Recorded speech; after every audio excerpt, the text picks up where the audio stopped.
So, right off the bat, before jumping into bigger things, I got a chance to watch an old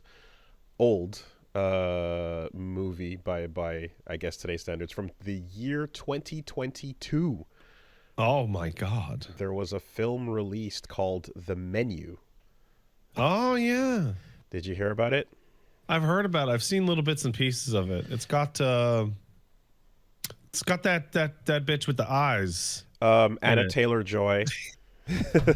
I really wish I could remember her name ever instead of just going, "Oh yeah, that bitch with the eyes." Super distinct face. Super distinct face. You know. Um, and Ray Fiennes, Yeah. right? Which I then got to play that funny game of like, hey, Punch Mom, take a guess at how to say this dude's name. And she's It's like bullshit. staring at it. And she's like, "Is it Fiennes? Is it not? It's Is it not? Fien. Is it not what it's supposed to be?" And I'm like, "No, not the last name." And she's like, "What?" you know, yeah. No, but anyway, so that it was actually her recommendation because she saw it yeah, a couple years back and was like, "Hey, I think you'd like this. You should check it out." And then Mhm. I had multiple people also go like, "Hey, I think you'd like this. You should check it out." And I'm like, now that I've seen it, I'm like, oh, okay, yes, I can see why, because it is a dark. I mean, it's a horror movie, but like there's dark comedy elements to it, I suppose. Mhm. Um, I would describe it as kind of like a horror movie with Knives Out like kind of humor Mhm. in it about a restaurant that is essentially a Michelin rated restaurant, and yeah, it's quite a fun watch, and um, I guess I don't know, like if that's all you need to hear if you're interested in that, and you don't want spoilers or so. I'm not gonna get too far into anything, but um, as someone who's like been like, hey, let me go to if I'm going to visit a place or whenever I visited another country and stuff, I'm like, hey, let's see if we can get into one of these fancy places Right. and try it out, you know.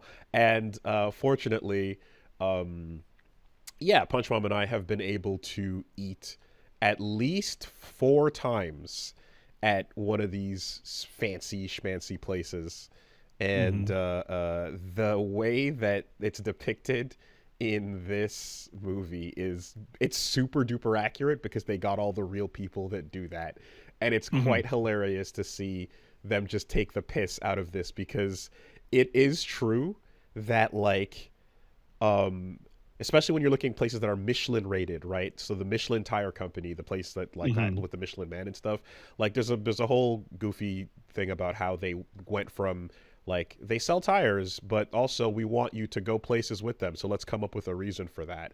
And so they started going and rating restaurants that are worth That driving gimmick to. really kind of spiraled wildly out of control, didn't Michelin? It really did. And they still have the Michelin Man, and he looks like fucking Stay Puffed, but like it's just now their name is associated with haute couture, like fine dining, and not necessarily going Very and getting a similar to tire, uh you know. very similar to what happened with Guinness. Mm, In the world record book just absolutely. spiraled totally out of control. 1,000,000%, yes. So now the you go to these places and you kind of get what'll often be like besides just being usually a place with a nice view and seat and stuff, you're gonna get like a a big list tasting menu of instead of a plate of something for dinner, what's going on, you're turning purple. Oh, like the absolute most perfect response Yeah. to this discussion of this movie in the chat was from AMCQ51, who says, I've only eaten fine dining once, and it was weird alien shit that tasted like nothing. I'll tell you what, it is weird alien shit. It does not taste like nothing. It tastes like stuff. But it's absolutely true that what you get is like seven plates or so brought out with all, and it's all about the presentation, so the we want plates kind of thing. And it's usually just like, yeah, it's a strange version of a thing you recognize, right? So Mhm. they have like and you know, they make reference to the fact that it's like, oh, there's a lot of things that are just like snow, a lot of things are foams, a lot of things are Yeah. bubbles, creams, you know. One time I had tomato snow, and they basically used the tomato and this a machine that makes it into a snow consistency, and you're like, yeah, that tastes like what if snow was made of tomatoes, you know. And there's a lot of stuff like that that's just like really like they're doing like an experimental thing with some sort of idea or concept or whatever the case is. So um they're kind of just taking the piss out of a lot of that. Now, every now and then with like those things, you'll get brought out something that's just, oh, that's just really fucking good, right? Mhm. You'll get like a piece of meat that's just like really really well done, or something with like, you know, a dessert and a cream and some kind of chocolate thing that'll be like, it's a really good thing, but you're getting like, you know, one or two bites of it, and then that's about it, right? Wow. Yeah. So there's that. So there's a lot to fucking take the piss I've out seen of. the cheeseburger scene, Yes. Okay. Okay. which speaks to me directly in my chest. There's a build up for that, and the way it's done and why it's done that way. It's within context that it's Mhm. big, but the overall thing is kind of just, yeah, like watching as the highest and gimmickiest versions of like these types of plated things is just lost on an audio, on a room of diners that are just complete fucking idiots that, you know, or whatever. Like the whole thing, it's taking the piss out of the But culture, out of the it's people, part out of of this like the whole thing, right? it's Um, part of this like food culture. It's like, listen, I just slaved with a science textbook and a bunch of machines to create a brand new type of food, and then I brought it out and you asked me, one, can I substitute the milk for soy, and two, what if I sprinkled gold on it? Oh, yeah, okay. The gold shit. Okay, that is like the complete other end of the spectrum. That's like a hilarious level of like, we got you suckered in here, and you actually are willing to pay us money. We can flash some diamonds and hey, look over here, whoop whoop whoop whoop whoop, and then charge you like 300 bucks for like a garbage cut of steak because there's edible foil around it that ruins the cut, right? The gold shit is a hilarious, awful, insanely like You know what? You know what transparent one scam. just makes me laugh so hard?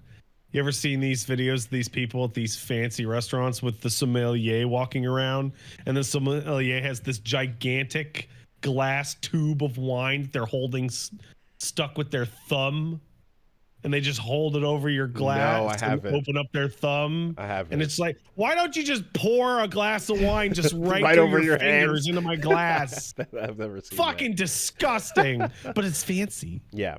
Now here's the thing though. It would be disingenuous to say that like, yeah, fuck all that hotty toddy nonsense bullshit. It's all garbage, because it wasn't. There was some incredible shit that was like, yo, that tastes really fucking good, right? There were a couple things where like I ate it and I'm like, oh, there's like a first taste and then like a second taste and then like a third before you swallow it. I'm like, huh, how do you do that? That's crazy. That there's like, it's almost like when you have, Maybe, you know, it's almost like when you have like a, you know, when you have like a warhead and it's sour, but then yeah. underneath it's sweet. And then imagine there was like some cream in there. It's like almost like that effect where you have something that like has complexities to it. That's like, that's really fucking good, right? Um, but there's definitely some shit that is like, this is this is the biggest eye roll in the world, and yeah, they're taking all that to task and so on.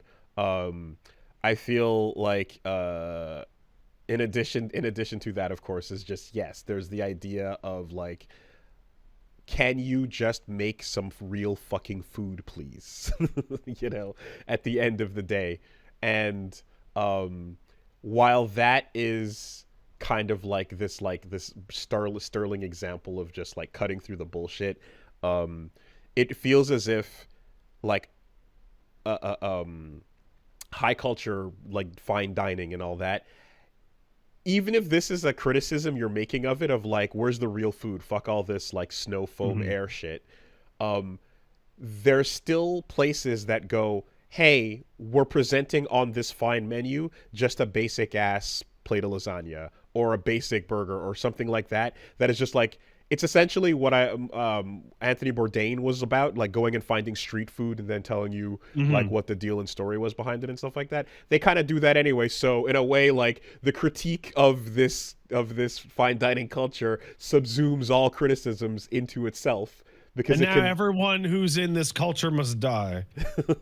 because it can present the same thing as a part of its as a part of it the culture in a way, you know, whether deconstructed or not. But yeah, it's fun and it's especially hilarious. Like if you've been to one of these places and have seen this type of menu. In the end, I'd say like for these places, I'd think the route to go is if you're gonna do one of these, probably just go and maybe and order a plate of like a meal, Mhm. as opposed to maybe the full on like thing. Because if you, it's interesting to try like I suppose like once or twice, but like there's definitely like a lot of nothing that comes with some of them. Um, and then but then sometimes it's great. You never know. You never know, right? It's all depends on who that Michelin rater was at the time and the place and so on. But then sometimes they'll be like, "Yo, this place does bird barbecue and it does really good fucking barbecue. Go eat there." And you're like, "Yeah, that's great. Smokehouse fucking I'll be ribs." honest. I'll take a person's like in-person recommendation for food over the fanciest, most qualified food critic Mm-hmm. like 10 times out of 10. Mm-hmm. Yo, the hot dogs over there are really good. Okay, got it. I'm going. Mm-hmm. Mm-hmm. Versus, did you see And Jean-Jacques Zabadaba said and well at this point too, you also know what you like and don't like when it comes to food, anyways. Like at this point, you know, at near 40, you're pretty sure what your tastes are and aren't. So if there's something that if there's a flavor you've never tried before, and you're like hitting that for the first time, that might go either way. But in some cases, I've found it to be cool. But like, yeah, it's a toss up. If you order a plate of something that you like, but you know that you're getting it from this particular place that does it a certain way, like a certain kind of steak again, or whatever the case is, yeah, then at least you know that you're getting a meal that you will probably get portions that'll be at least filling. Yeah, you know You what? know. You know what I think of when I think fine dining? I think about that fucking burger place called M2 or whatever that was next to Concordia University that Mm. was like $78 for like a mediocre burger. And then I think about that fucking place that I don't even remember the name on René Lévesque built that was like next to the gas station, like one block from the metro, that had that fucking freak thing called the monkey burger that was Mm. 12 patties and was uneatable. And I'm um like, I know which place I'd rather fucking go. Yeah. And the thing is too, of course, is that like there's like all this like fancy dining shit includes a lot of categories as well, because one of the places that's very famous here in Montreal is Au Pied de Cochon, right? Mm-hmm. And the pig's foot, as it were.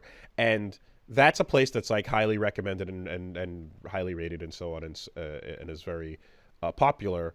But it's a cafeteria style loud mess hall of a Mm-hmm. restaurant.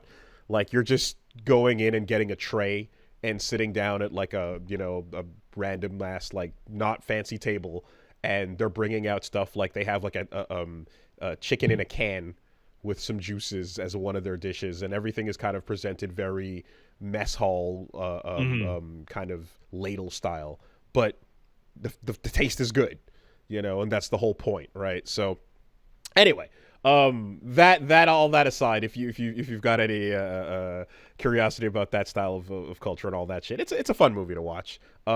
It's also hilarious because the inspiration for it was from a person who went to a like a a Michelin rated like fancy restaurant that involved taking a trip out to an island to eat in this location, and like then you spend a couple hours there, and like the person who went out was like really claustrophobic, and also like and you know the writer was like and also an anxious person, and was like super freaked out by the prospect of I don't know anyone or anything here, and I'm just getting They could just kill me I'm and dump just me in the trusting, ocean. exactly. I'm just trusting you to bring me out to this island to But eat. the fear makes it taste better. The implication, right? Yeah. The implication of this restaurant. It runs on the Dennis system.